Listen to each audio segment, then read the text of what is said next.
વડોદરાના Kailash party plot Ajwa road ખાતે પીઠાધીશ્વર પરમ પૂજ્ય ગો 108 દ્વારકેશ લાલજી મહારાજની ઉપસ્થિતિમાં હોળી રસિયા અને ફૂલફાગ ઉત્સવની ભવ્ય ઉજવણી કરવામાં આવી હતી।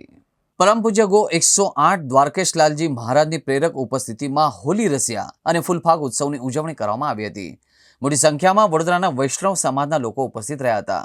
ત્યારે દ્વારકેશ લાલજી મહારાજના ચરણ કમલોમાં પુષ્પ અર્પણ કરી સમાજના ભાઈઓ તથા બહેનોએ તેમના વધામણા કર્યા હતા।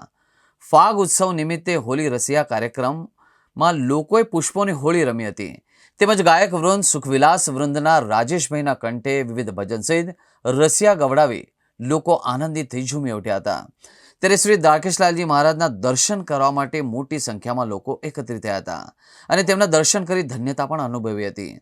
ભવ્ય વધામણા સાથે આ ઉત્સવ યોજાયો વડોદરાના આજવા રોડ ખાતે આવેલા કૈલાશ પાર્ટી પ્લોટ ખાતે મનુજભાઈ ભીખાભાઈ શાહ કમાટવાળા પરિવાર દ્વારા ફૂલફાગ રસિયા ઉત્સવનું આયોજન કરવામાં આવ્યું હતું, જેનો લાભ સર્વ વૈષ્ણવ લોકો દ્વારા લેવામાં આવ્યો હતો।